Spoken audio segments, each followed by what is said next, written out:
Om Ajnanatimirandhasya Jnananjana Shalakaya Chakshurunmilitam Yena Tasmai Shri Gurave Namaha Shri Chaitanya Manobhishtam Sthapitam Yena Bhutale Swayam Rupa Kada Mahyam Dadati Svapadantikam Vandeham Shri Guru Shri Yutapadakamalam Shri Gurun Vaishnavamscha Shri Rupam Sagrajatam Sahagana Raghunathanvitam Tam Sajivam Sadvaitam Savadhutam Parijana Sahitam Krishna Chaitanya Devam Shri Radha Krishna Padang Sahagana Lalita Shri Vishakhanvitamscha Nama Om Vishnu Padaya Krishna Presthaya Bhutale Srimate Bhakti Vedanta Swamin Nitinamine Namaste Saraswate Deve Gauravani Pracharine Nirvishesha Shunyavadi Paschatya Deshatarine Vancha Kalpatarubhyascha Kripa Sindhubhya Evacha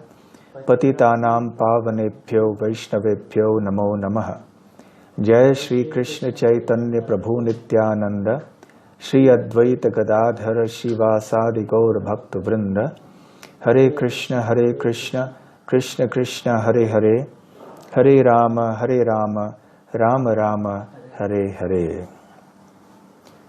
Hare Krishna. I am very happy to be with all the devotees of ISKCON Toronto. This is the first time I am addressing all of you. I do hope that you are all keeping well and safe in the midst of this COVID-19 pandemic. I also hope you have been taking this opportunity of the lockdown to make advancement in your Krishna consciousness. I also want to welcome devotees who are joining us on other platforms and hope all of you are well and safe and in cheerful Krishna consciousness as well.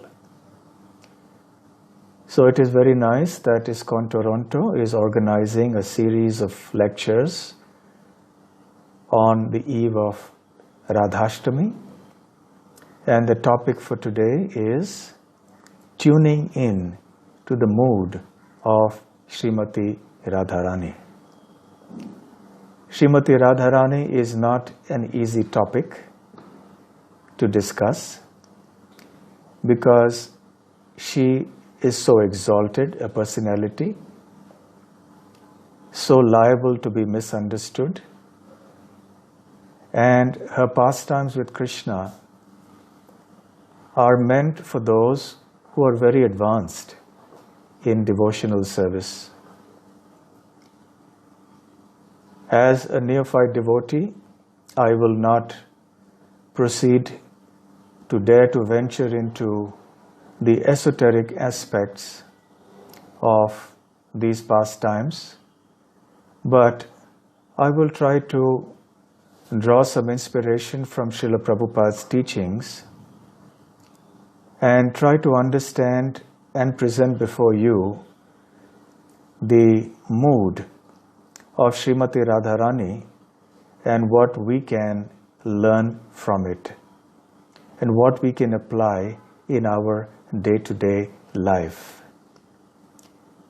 Many of these principles are very simple and yet very profound.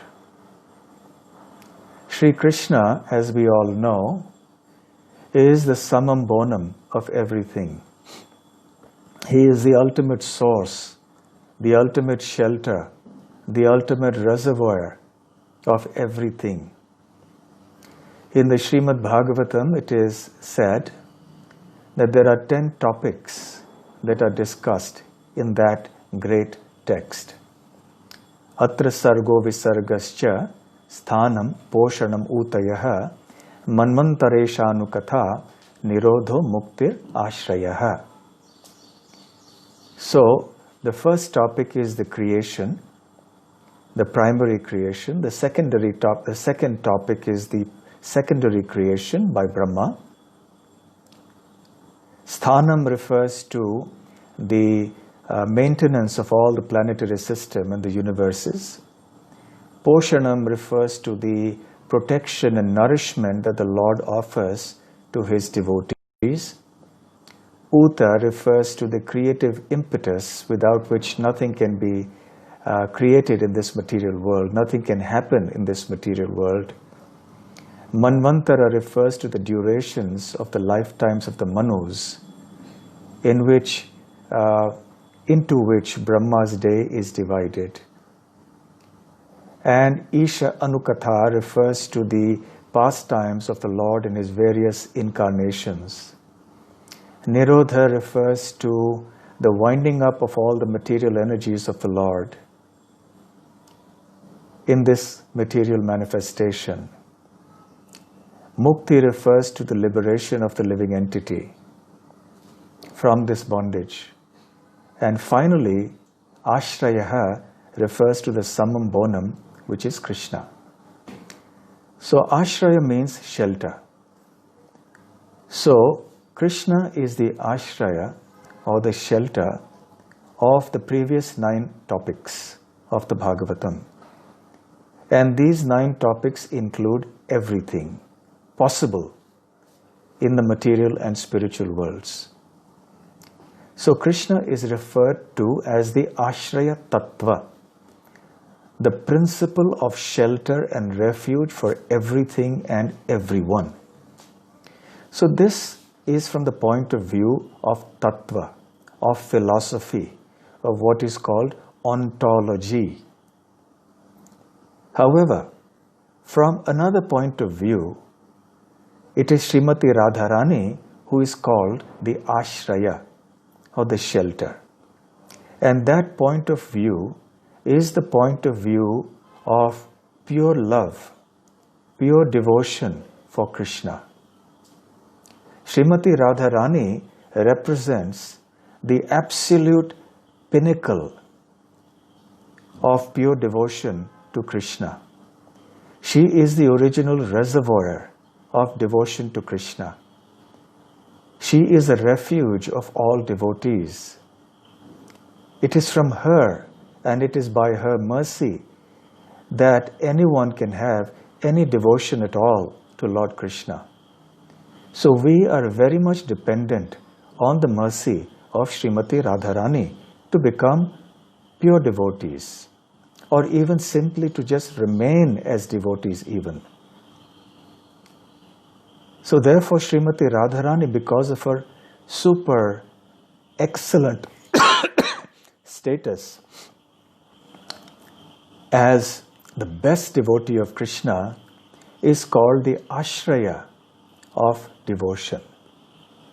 So Krishna is the Ashreya from an ontological point of view, whereas Srimati Radharani is the Ashreya, or the shelter or refuge of prema, of pure love of Godhead. I would like to read a small section from the Nectar of Devotion. So this is from the chapter Characteristics of Pure Devotion. And this pertains to the 6 qualities of first-class devotional service. The 6th quality is called Shri Krishna Karshani, which means that pure devotional service is one that attracts Krishna. Nothing else can attract Krishna in this world. So, Srila Rupa Goswami says that this is the topmost qualification, the greatest power of bhakti, and I will read what Srila Prabhupada says here. Quote, Srila Rupa Goswami has stated that devotional service attracts even Krishna. Krishna attracts everyone, but devotional service attracts Krishna. The symbol of devotional service in the highest degree is Srimati Radharani. I'll repeat that. The symbol of devotional service in the highest degree is Radharani. Krishna is called Madana Mohana, which means that he is so attractive that he can defeat the attraction of thousands of cupids. But Radharani is still more attractive, for she can even attract Krishna. Therefore, devotees call her Madana Mohana Mohani, the attractor of Cupid. To perform devotional service, means to follow in the footsteps of Radharani. And devotees in Vrindavan put themselves under the care of Radharani in order to achieve perfection in their devotional service. In other words, devotional service is not an activity of the material world. It is directly under the control of Srimati Radharani. In Bhagavad Gita, it is confirmed that the Mahatmas or great souls are under the protection of Daivi Prakriti, the internal energy, Radharani. So, being directly under the control of the internal potency of Krishna, devotional service attracts even Krishna himself. So here is the first lesson, the first thing that is important for us to keep in mind when we want to tune in to the mood of Srimati Radharani is her unequaled, unparalleled, unique devotion to Krishna. She sets the highest standard of devotion that is ever possible for anyone in this existence. In fact, so high is her standard that nobody except her can experience that stage of pure devotion. The living entities, even when they become pure devotees, cannot attain to that stage of pure love of Godhead which Srimati Radharani has. As we all know, there are 3 stages of bhakti, as Srila Rupa Goswami has taught. The first is called sadhana bhakti, the stage of practice in Krishna consciousness.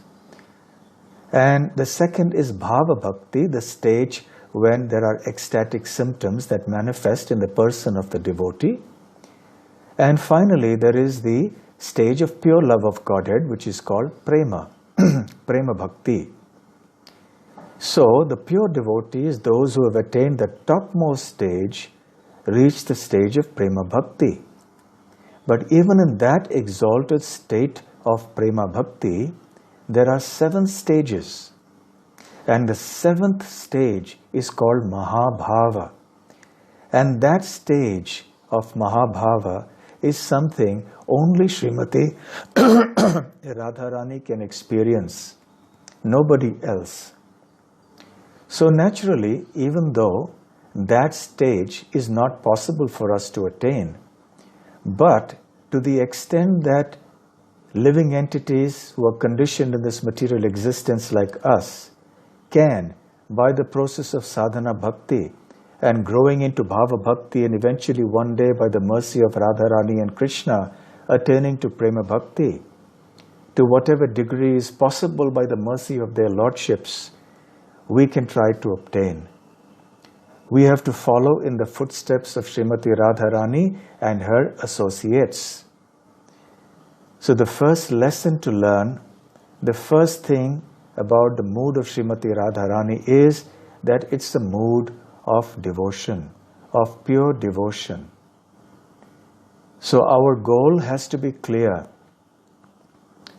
of attaining pure devotion to Lord Krishna. That is the single most and actually the only goal in our life, how to become a pure devotee of Krishna. When we become a pure devotee of Krishna, automatically we will be able to assist many others to also become pure devotees of Krishna. So, keeping Srimati Radharani's example, her persona, her qualities, her devotion in front of us, we can also make a stronger resolve to become pure devotees ourselves. Srila Prabhupada mentions in this Nectar of Devotion purport that devotees in Vrindavan put themselves under the care of Radharani in order to achieve perfection in their devotional service. So therefore, we as practicing devotees must also do that. We must follow in the footsteps of the residents of Vrindavan who have placed themselves under the shelter of the lotus feet of Srimati of Srimati Radharani. Excuse me.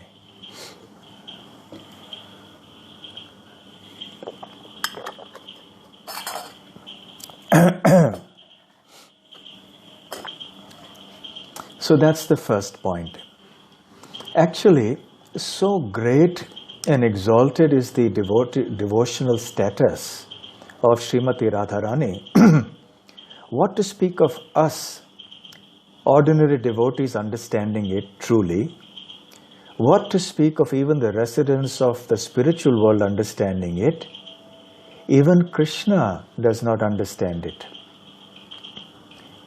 And therefore Krishna hankers to know what it is that Srimati Radharani's devotion is all about. So Krishna then takes a very special form, and that form is Sri Caitanya Mahaprabhu. Srila Krishnadas Kaviraj Goswami explains in the Chaitanya Charitamrita that there are internal reasons and external reasons for the appearance of Sri Krishna as Sri Chaitanya Mahaprabhu. There are three internal reasons, and I'll mention them only briefly, and we will not touch upon the external reasons here except in the passing as we move along. So the first internal reason is to understand the glory of Srimati Radharani's love for him. So great is her prema, her love for him, that even Krishna is mystified, is baffled. He cannot understand how exalted that love is. Shri Radhaya Pranaya Mahima Kidrisho Vana Yaiva. So Pranaya means love, Mahima means the glory. So Shri Radhaya Pranaya Mahima Kidrisho Va Anaya Eva. So to understand the greatness, the glory of the love of Srimati Radharani is the first and most important reason why Sri Krishna appears as Chaitanya Mahaprabhu. Second, inasmuch as Krishna does not understand the glories of Radharani fully, he doesn't even understand his own glories fully. And he wants to understand his own glories through the mood of Srimati Radharani, through the eyes of Srimati Radharani. Svadjo yena adbhuta madhurima kidrisho va madiyaha. Adbhuta madhurima. Madhurima means the sweetness of the qualities. Adbhuta means wonderful, extraordinary. Madiha means myself. So it is Krishna speaking. He said he wants to understand his own sweet qualities which Srimati Radharani relishes through her devotion to him. And the third quality is, or the third internal reason for the appearance of Sri Chaitanya Mahaprabhu is to understand the happiness that Srimati Radharani feels when she relishes these transcendental qualities of Krishna. Saukhyam chasyaha mad anubhavataha kidrisham veti lobhat. So Saukhyam cha asyaha, that Saukhyam, that transcendental bliss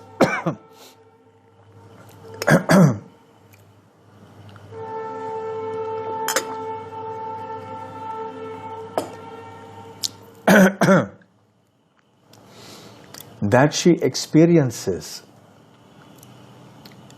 when she relishes my transcendental qualities, I also want to experience that.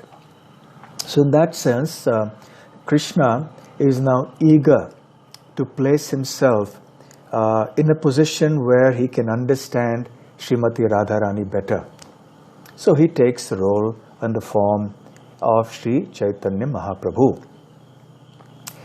So it is through Chaitanya Mahaprabhu that we can understand who Srimati Radharani is, who Krishna is, what the pastimes of Krishna with the gopis, with the cowherd boys, with Nanda Maharaj and Mother Yashoda and the other Vrajavasis in Vrindavan are. What is the glory of the Srimad Bhagavatam? All this we can understand through the agency of the mercy of Sri Chaitanya Mahaprabhu. So Sri Chaitanya Mahaprabhu appeared here 500 years ago, as we know, and he actually fulfilled all these three purposes for which he came. And it is through Chaitanya Mahaprabhu that we can better understand the mood of Srimati Radharani and therefore how to tune into that mood.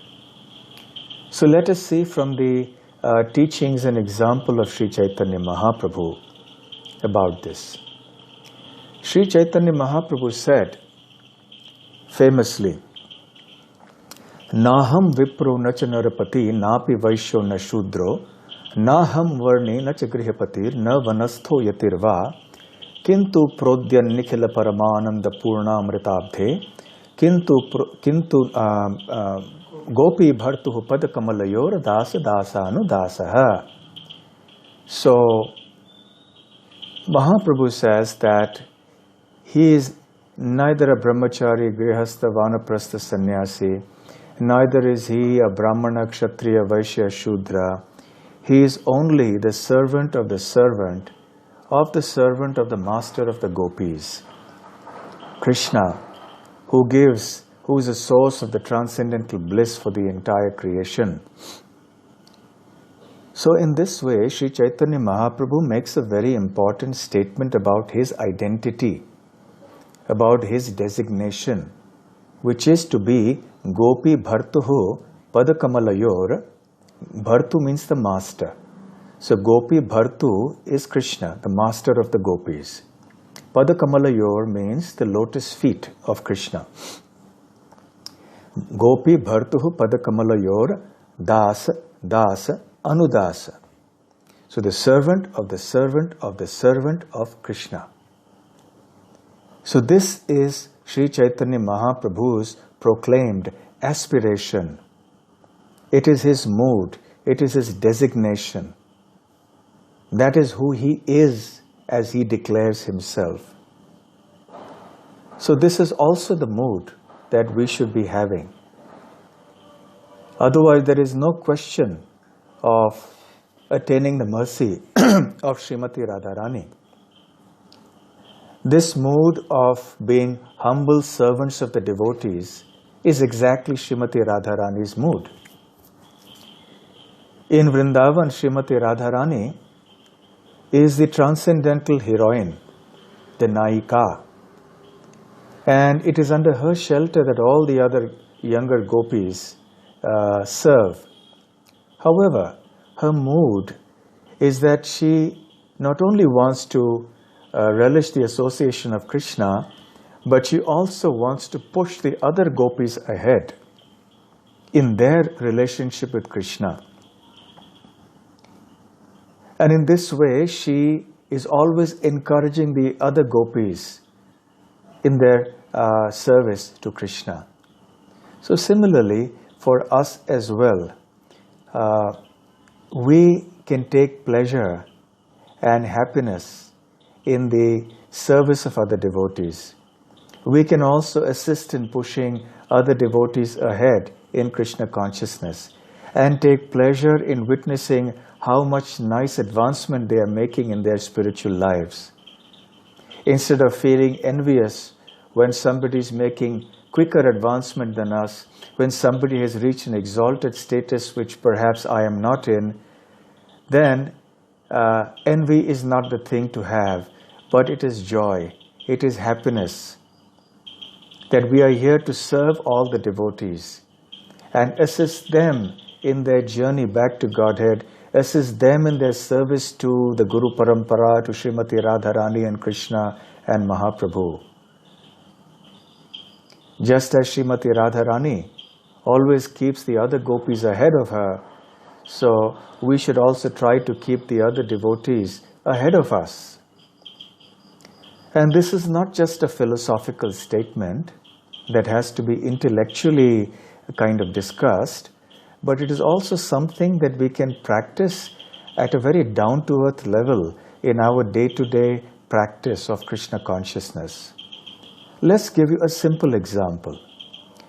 There is prasadam being served, and there are hundreds of devotees who are waiting to be served prasadam. And there is place for only a few in the first sitting. So the general principle would be that one would rush, but the idea is, yes, one allows others to go. Yes, Prabhu, yes, please go and take prasadam. Or in any other privilege, any other opportunity, we can give others the chance to go ahead of us and assist them in relishing Krishna's service in some way.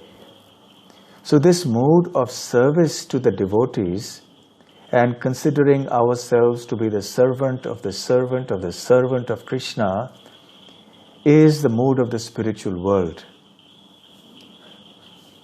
The idea of lording it over in any respect only pertains to the conditioned state in the material world. It does not exist in the spiritual world.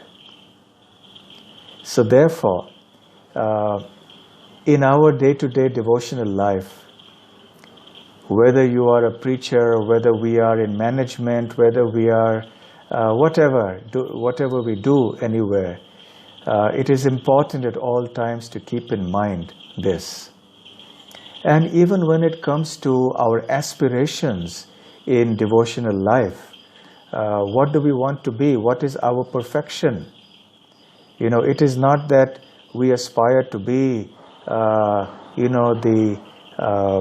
the chief cowherd boy or the chief gopi assistant of Radharani or something like that. No. Being the servant of the servant of the servant means that we are happy to be just atomic particles at the lotus feet of Srimati Radharani and the devotees. To have the dust of the lotus feet of the devotees on our head, as Brahma and Uddhava have prayed in the Srimad Bhagavatam. As Sri Caitanya Mahaprabhu states in the Shikshashtakam, Ai Nanda Tanuja Kinkaram, Patitam Mam Vishame Bhavam Budhau, Kripaya Tava Pada Pankaja, Sthita Dhuli Sadrisham Vichintaya.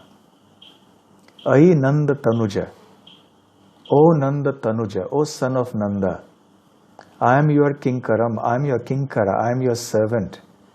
Patitam Mam, I have fallen down. Vishame Bhava Ambudhau, in this very toxic ocean of material existence. Kripaya Tava Pada Pankaja, Sthita Dhuli Sadrisham Vichintaya. So please pick me up and place me mercifully as a particle of dust or as an atomic particle at your lotus feet. So our aspirations are very exalted from the point of view that we want to go beyond the material world. But in the spiritual world, conceptions of exaltedness are quite different from what they are in the spiritual world, in the material world. In the material world, someone is said to be exalted when he is the lord of everyone. He is in a very high position. He has control over others. He is very opulent and so on. But in the spiritual world, the conception is the opposite in the sense that the smaller we are, the higher we are, the smaller we want to be. We just want to be servants of the servants of the servants. We want to be there in the background, serving Krishna somehow or the other in some way. So, in our practical devotional service in the material world also, there will be opportunities for us to serve Krishna. Srila Prabhupada has made this wonderful ISKCON institution to give us all opportunities to serve Radharani and Krishna. So we need not try to elbow our way to positions that may seem to be exalted by material calculations. The most exalted destination is to just be a simple servant of the devotees. And if the Vaishnavas do require us to accept formal positions, to accept some power, some position in the society of devotees for the purpose of fulfilling some larger mission, then in all humility we may accept that. But even when we do that, we keep our humble mood and not confuse the exalted conceptions of the spiritual world with that found in the material world. So this is the second lesson in terms of tuning into the mood of Srimati Radharani. The third is that Srimati Radharani is very kind, very compassionate. Srila Prabhupada at one place mentioned that she is the tender-hearted feminine counterpart of Krishna. The absolute truth is incomplete without Srimati Radharani. Krishna alone does not constitute the absolute truth.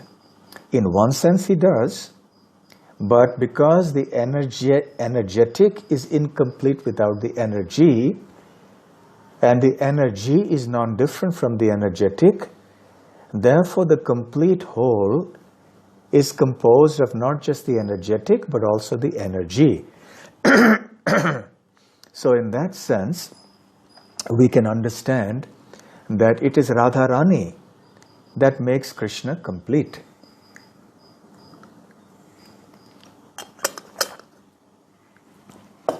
And that is why Krishna feels a sense of lack, a sense of inadequacy in his pastimes in Vrindavan. Even though there are other Brajabasis, and even though there are other gopis in Vrindavan, until Srimati Radharani is there on the scene, Sri Krishna does not feel full satisfaction. There is always a sense of restlessness that he experiences. And it is only when Srimati Radharani comes that Krishna is completely happy once again. So therefore, Srimati Radharani is the feminine counterpart of Krishna, and she is very kind, very merciful. And because she is kind and merciful, the devotees, being very intelligent, approach her rather than approaching Krishna directly, because they know that Krishna may be a little strict, and he gives rules like Sarva Dharman Parityajya Mam Ekam Sharanam Vraja, abandon all varieties of religion and surrender unto me alone. And so he puts these very strict conditions, whereas Srimati Radharani is very kind. And she will definitely bless us. And if she recommends our name to Sri Krishna, then Krishna will be obliged to accept us at his lotus feet. So it is only by the mercy of Srimati Radharani that we can become devotees, and because Srimati Radharani is so kind and merciful, and she wants everybody to become pure devotees. And this precisely is the mood of the Sankirtan movement. Sri Caitanya Mahaprabhu also, who came here to spread the Yuga Dharma, to inaugurate the Yuga Dharma, which in this age of Kali is the congregational chanting of the holy names. And this, of course, was one of the external reasons for Krishna appearing as Sri Caitanya Mahaprabhu on this planet. So, in the Sankirtan movement, Sri Caitanya Mahaprabhu, who is directly Krishna, but he has appeared with the complexion and mood of Srimati Radharani, he also, in that compassionate, merciful mood, wants to give pure devotional service to everyone. So the Dyuti and Bhava, so the complexion and the Bhava, the mood of Srimati Radharani, is what Krishna adopts when he comes as Sri Caitanya Mahaprabhu. Radha Bhava Dyuti Suvalitam Naumi Krishna Swarupam. So Mahaprabhu is Krishna Swarupam, but he comes with Radha Bhava and Radha Dyuti. The mood of Srimati Radharani and the complexion of Srimati Radharani. So Chaitanya Mahaprabhu's mood of wanting to, without any restriction, give Krishna prem to one and all, without looking at their qualifications, is precisely the mood of Srimati Radharani as the most merciful and compassionate goddess of devotion. So therefore, the Sankirtan movement is actually going on under the mercy and due to the desire, the innermost desires of Srimati Radharani. So therefore, tuning into the mood of Srimati Radharani in this context means, therefore, that we should all wholeheartedly participate in the Sankirtan movement in whatever way is possible for us. As far as we are concerned, as devotees of ISKCON, we are followers of Srila Prabhupada, who in turn is a follower of the Guru Shishya Parampara that comes from Sri Caitanya Mahaprabhu. After Mahaprabhu came the 6 Goswamis, and then came other Goswamis, all the way down to Srila Prabhupada. So Srila Prabhupada has established the Sankirtan movement of Srimati Radharani and Sri Chaitanya Mahaprabhu on a worldwide scale. So therefore, today we are sitting here speaking to a group of devotees in Toronto at the other end of the globe. This is nothing but the mercy of Srimati Radharani and Sri Chaitanya Mahaprabhu as reflected through Srila Prabhupada's pure devotion. So whether we are singers, whether we can chant, whether we can paint, whether we can sculpt, whether we want to do deity worship, we want to speak about Krishna, we want to study the books, in whatever way that we do, we participate in spreading Krishna consciousness to one and all. Srila Prabhupada did not disqualify anyone from preaching. Even children can preach, Srila Prabhupada often said. If the child simply repeats perfectly what it has heard from its elders, then it is speaking perfectly. Similarly, if we also repeat what we have heard in Srila Prabhupada's teachings, then automatically there will be potency in that message. There is sometimes an argument given by, or a logic given by some devotees that unless one becomes a pure devotee, one should not begin preaching. But that is not validated by Srila Prabhupada in his teachings. In fact, participating in the Sankirtan movement is one very important way, is the way for us to actually become pure devotees. We cannot become devotees in isolation, in solitude. We need the association of devotees to make progress in our life. So therefore, in the company of devotees, we can spread Krishna consciousness everywhere. Because Srimati Radharani wants it, Mahaprabhu wants it, the Goswamis want it, Prabhupada wants it. And finally, Srimati Radharani, because of the special position that she has, is unrivaled and unequaled in her devotion.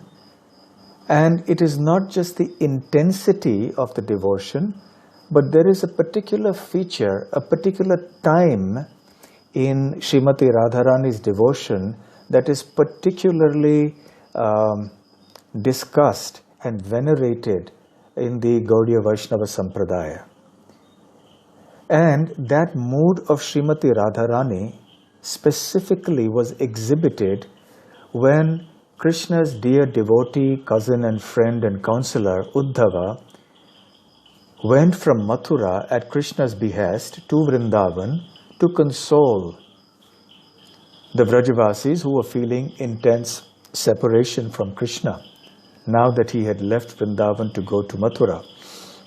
When Uddhava came to Vrindavan, he was utterly astonished to see the mood of devotion of the Vrajavasis, and in particular the mood of the gopis, and most of all the mood of Srimati Radharani. It was something he had never ever seen in his life. And we need to remember that Uddhava himself is a very exalted devotee. In fact, he is considered the topmost devotee of Krishna probably outside of Vrindavan. But still, when he saw the devotion of Srimati Radharani, he was struck with wonder. He had nothing to say. And Uddhava then, this is described in the 47th chapter of the 10th canto of the Srimad Bhagavatam, the Song of the Bee. This chapter describes Uddhava's interaction with the gopis. And Uddhava sees so many features that actually make him understand how glorious is the love of the devotees of Vrindavan, especially the gopis of Vrindavan. Specifically when it comes to Srimati Radharani, there is a situation where there is a bee that comes and bothers her, and she drives away the bee. And then she starts thinking that maybe because I've criticized Krishna, because the bee is also called Madhu, Krishna is also called Madhu, and I've told Madhu to go away, I hope that Krishna, the bee has not gone and given this message to Krishna, and Krishna may be upset about it. So then she eventually was in that mood of separation and unconditional love for Krishna. So the last two verses of the Shikshashtakam, they represent a feeling of separation from Krishna. And finally the 8th verse is about utter surrender, unconditional surrender to Krishna. So Sri Caitanya Mahaprabhu says, Yugayitam nimeshena chakshusha pravrishayitam shunyayitam jagat sarvam govinda virahena me. So, O Govinda, even a moment, nimesha, it passes like a yuga or for many, many years. And in your absence, tears are flowing from my eyes like torrents of rain. And shunyayitam jagat sarvam, the entire world seems to be vacant in your absence. Govinda virahena me. So the gopis of Vrindavan best exemplify this mood of separation from Krishna and service and separation. So Sri Chaitanya Mahaprabhu specifically has come to teach us service in separation. Service in meeting or milan or sambhog is also there. But Mahaprabhu's mood is exactly the mood that Uddhava observed in Srimati Radharani when he came to Vrindavan. So that mood of feeling separation from Krishna and unconditionally serving Krishna, wanting to be at his lotus feet and serving him always. Ashli Shiva Padaratam Pinashtumam Adarshanan Marmahatam Karotu Va Yatha Tatha Va Vidadhatu Lampato Mat Prananathastu Sa Evana Paraha.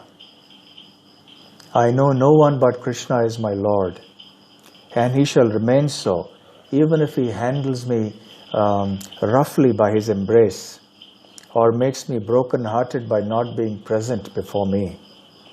He is completely free to do anything and everything, and he is always my worshipful Lord unconditionally. So, both these aspects, the feeling of separation from Krishna and unconditionally serving Krishna, are both very, very important. In our day-to-day life also, now we're experiencing it in the time of the pandemic, where we are not able to go to the temples to have darshan of the deities. We're not getting an opportunity to associate with the devotees physically, although we are doing that virtually. But still we miss the physical association of devotees, the congregational kirtans together, sitting together, hearing class and doing so many services together. So this is a time where Krishna has given us the opportunity to do some service in separation from the devotees. Perhaps this is a chance for us to feel more separation from the devotees and from the deities, from the temple, from various services.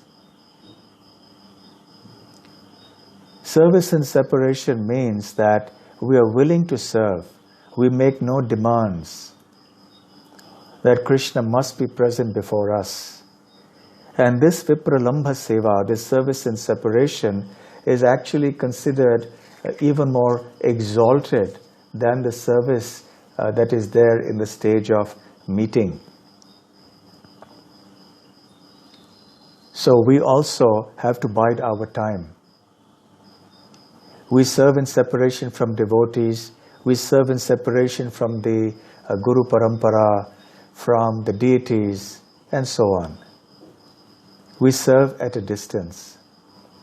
And unconditional service means that we serve without making any demands on Krishna.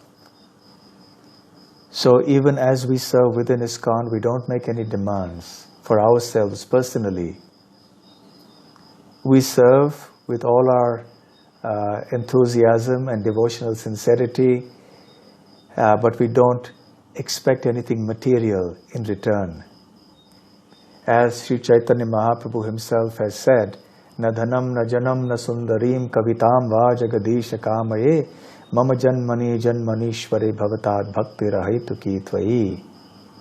Not wanting anything material in return, not even freedom from the cycle of birth and death.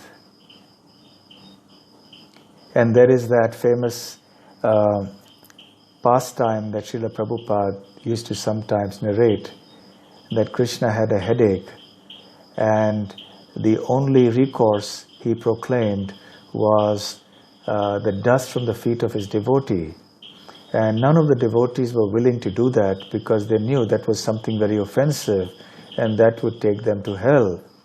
Finally, Narad Muni was asked by Krishna to go and ask the gopis, and the gopis gave him many buckets, to use Prabhupada's word. They gave them buckets of dust. And even though Narad Muni told them that, "Do you know what will be the destination if you put your foot dust on Krishna's head?" They said, "We don't mind, so long as Krishna's headache is relieved for even a short while."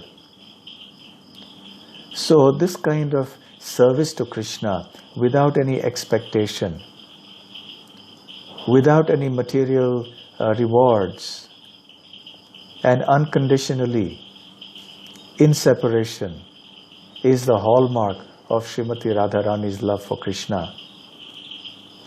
And to tune into her mood, we can try to also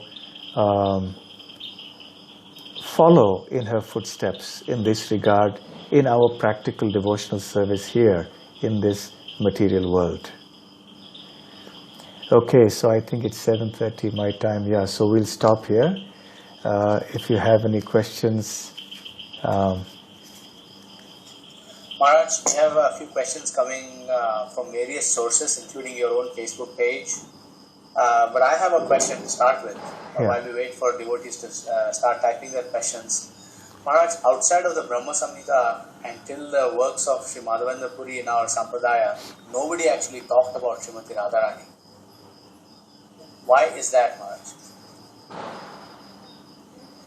It's not that nobody talked about Radharani. There were always exalted souls who did understand, but that mood was significantly covered. It wasn't known. It was only something that was very rare. And the other Vaishnava Sampradayas, or all the existing Vaishnava Sampradayas, like the Madhva Sampradaya or the Ramanuja Sampradaya, did not emphasize much on Srimati Radharani. Of course, the other Sampradayas did. The other two, the Vallabha Sampradaya and the Nimbarka Sampradaya, they did to some degree. So it's not that it wasn't there, but it is Sri Chaitanya Mahaprabhu who actually brought it to the forefront. It came from the time of Srila Madhavendra Puri. So we can understand this to be an arrangement of the Lord, of Sri Chaitanya Mahaprabhu, that Madhavendra Puri, who was a Param Guru of Mahaprabhu, he didn't get it from his Diksha Guru, who was Lakshmipati Tirtha from the Madhva Sampradaya, but it was there spontaneously in him by the Lord's mercy, by Radharani's mercy. And it is said that the verse that he chanted at the time of his passing away, Ai Dina Dayardranatha He, etc., that verse could be understood only by Srimati Radharani, by Sri Chaitanya Mahaprabhu, and the third person to understand it was Madhavendra Puri. So we can understand that he was a very special recipient of Srimati Radharani's mercy. And the time had come now to bring forth Srimati Radharani's mercy into this world. Yeah, thank you, Maharaj. That comes up quite often. Thank you very much for that answer. There is another question, related question from your Facebook page by a devotee named Harish Quatra. In some bona fide sampradayas, they don't recognize Radharani while worshipping Krishna. How and why is it so? Is this question. Well, yes, that is true,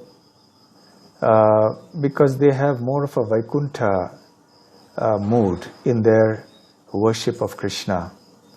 The Vaikuntha mood is a mood of loving Krishna and serving him in awe and veneration, where Krishna is worshipped as the Supreme Lord. The speciality of the Vrindavan Bhava, the mood, is that Krishna is not worshipped or loved or served because he is the Lord. He is worshipped and served and loved because he has such wonderful transcendental qualities as the cowherd boy of Vrindavan. So this mood is exclusive to Vrindavan. It is not found anywhere else. So everywhere else, there are varying degrees of mixtures of the mood of awe and reverence. So these are also bona fide sampradayas. These moods are also bona fide, and these devotees will also certainly go, when they become pure devotees, they will certainly go to the Vaikuntha planets, the spiritual world. But attaining Goloka Vrindavan, that cannot be achieved unless one has understood Srimati Radharani and Sri Krishna in Vrindavan, by the mercy of Sri Chaitanya Mahaprabhu and the Parampara. Thank you very much, Maharaj. We have another question from Jagannath Mishra Prabhu, who says, if it is sweeter, Vipralampa Seva or Viraha, if it's sweeter than Sambhog Union Seva, then why is it that Lord Chaitanya says he's feeling all vacant in the 7th verse of the Sri Shastakam? That sense of feeling vacant, or any such emotion that is expressed by Sri Chaitanya Mahaprabhu and by Srimati Radharani and by even by exalted devotees, is not to be understood in terms of their material equivalents. in our ordinary day-to-day mundane experience. For example, we may feel vacant when, we don't get what we desire materially, or because of some tragedy in our material life or something like that. So that sense of vacancy, that kind of feeling of despair and sorrow is material. And that is truly miserable. Whereas such terms, when they are used on the exalted platforms of pure devotional service to Krishna, they actually are indicators of the highest transcendental bliss. So, in the spiritual world, there is no misery. And even what appears to be misery is actually the most exalted state of transcendental bliss. So, those who are not devotees, and especially in the mode of Vrindavan, cannot understand this. One of the disciples of Ishwar Puri, whose name was Ramachandra Khan, he could not also, Ramachandra Puri, I beg your pardon, also was not able to understand this kind of lamentation that Ishwar Puri was expressing in his last days. That lamentation was not actually lamentation, but it was actually the deepest transcendental ecstasy. Yes, Maharaj. Thank you very much. Maharaj, I have one practical question. You had mentioned earlier a practical way of following in the footsteps of Srimati Radharani. You mentioned several practical ways actually. One is to have that Sankirtan mood, trying to encourage and enable others' devotional service. And you had mentioned how taking of prasad, being a service, one can basically stand back and let the other devotees proceed. Now, our spiritual masters are obviously the highest, they are very high, very advanced in their devotional service. And we are enjoined that prasadam is to be served to the advanced devotees first. So, how can we sort of understand that philosophically, Maharaj? That is a question of etiquette. It is our etiquette to serve the exalted devotees first. That is from our point of view. And they will accept it because they will accept the service of the devotees, give an opportunity to the devotees to serve. So it is a question of etiquette and mood rather than of any philosophical point. Yes, Maharaj. There are two more questions which we can take one after the other.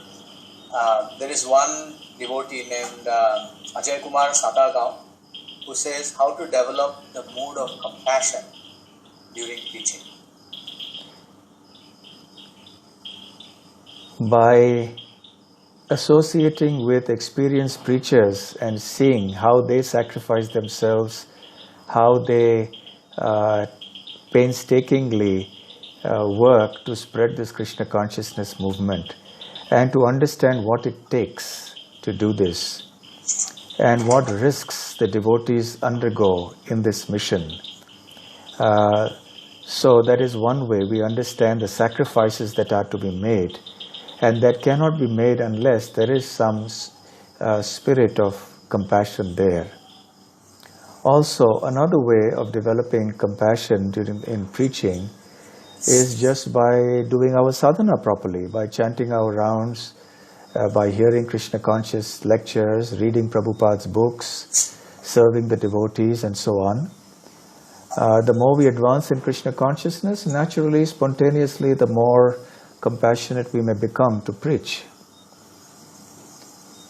And finally, I would say, because anger is the opposite of compassion, so in the course of our preaching, we can try to resist the temptation to become angry with those we are preaching to, because there will often be many provocative situations in which we will find ourselves as preachers. So,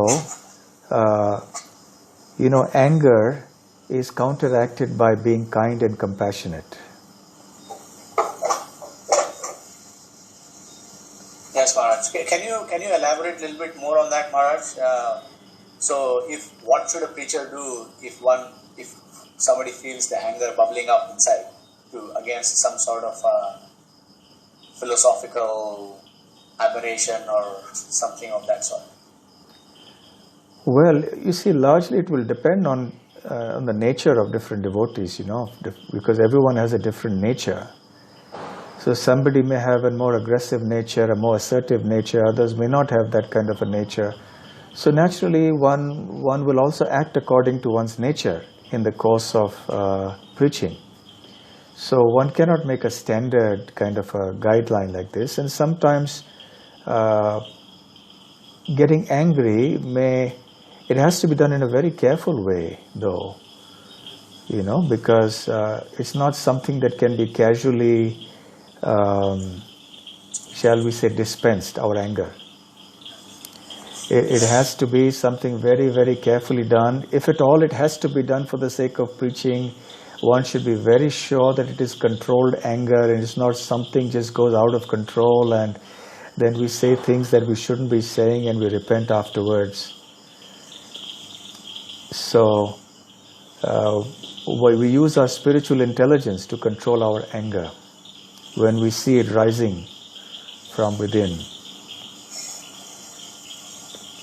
Got it, Maharaj. So what you're saying is you can display anger but not actually be angry, is what you're saying. But even then, that should also be under only very, very exceptional circumstances and not just something that is a standard rule for us to use every time. As far as possible, we should not be angry. Yes, Maharaj. Only in very, very rare circumstances where the circumstances probably demand that you get angry, but angry in a kind of a way that is firm and assertive, but not in a wild way, not in an uncontrolled way. But by and large, our mood should always be Srimati Radharani's mood, very kind, very compassionate. Yes, Maharaj. There is one more question from a devotee named Archana Yemul.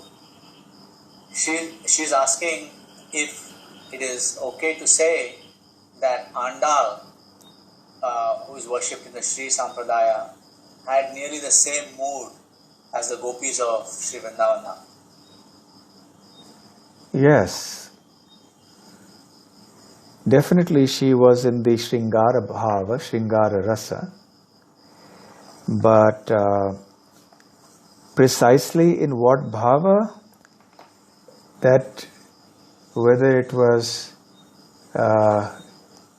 in the mood of the gopis of Vrindavan specifically, that is something for the Sri Vaishnava Acharyas to delineate on.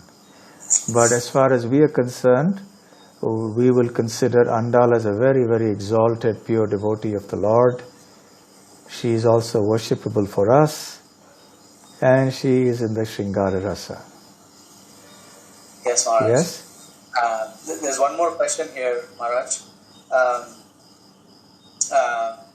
You had mentioned in your class how Sri Krishna sent Uddhava to Vrindavan to console the Vrajvasis. And but Krishna also knew the mood of the Vrajvasis, which is that they are actually in the highest of ecstasy. Krishna understands that personally. So, was there any other reason why specifically Uddhava was sent to Vrindavan? And after this experience of going to Vrindavan, we see that Uddhava was personally instructed by Sri Krishna in many other philosophical methodologies leading up to that pure devotion. How to understand that, Maharaj? Well, firstly, Krishna wanted to keep his promise to the Brajavasis that he would return, but he was not in a position to keep that promise because he had also promised Mother Devaki and Vasudev that he would now be with them. So the two promises were conflicting. So now that he had been away from Devaki and Vasudeva for 10.5 years, he was not in a position at this point in time to fulfill his promise to the Brajabasis that he would return. So in his stead, he sent Uddhava, number one. Number two, the fact that he knew that the Brajabasi's sorrow was transcendental happiness doesn't mean that Krishna was not in a mood to just let it go and think, okay, it's after all transcendental ecstasy, so I will not to know. On the transcendental platform, the reciprocation is such that where there is transcendental suffering, there is an attempt to alleviate that also. Thirdly, he chose Uddhava because Uddhava was his most intimate counselor and friend and cousin who looked just like Krishna. And Uddhava was very intelligent, very scholarly. He was a disciple of Brihaspati, the guru of the demigods. And he was very diplomatic. He understood how to deal with people, how to talk to different types of people. So he was exceptionally qualified in all ways, devotionally as well as in terms of appearing, in terms of convincing people and so on. So that's why he chose Uddhava. And the fourth point is that the most important reason that he sent Uddhava there is because he wanted to use Uddhava as an instrument to broadcast the glories of Vrindavan, of the Brajavasis, of the Gopis, and particularly of Srimati Radharani all over the world. Because otherwise, that love of Vrindavan would never have been revealed to the world. It is because of Uddhava who came back and spoke about the glories of the Brajavasis. And that is how the world came to know. So therefore, these are the reasons why Krishna sent Uddhava to Vrindavan. Yes, Maharaj. Thank you very much. There is one more question, again from your Facebook page, from a devotee named Subrata Karmakar. He asks the question, I think this is relating to your previous answer about anger. Often self-esteem becomes an obstacle in the path of controlling or resisting or curbing anger. How to deal with that is his question.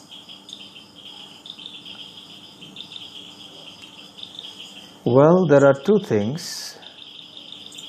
There is a difference. One, there is a difference between ego and self-esteem. And we have to have that fine intelligence to distinguish between the two. And self-respect is one thing. Self-esteem, self-respect, yes. On the other hand, ego is not something we want to nourish. So that's the first point I would like to make in this regard. Second,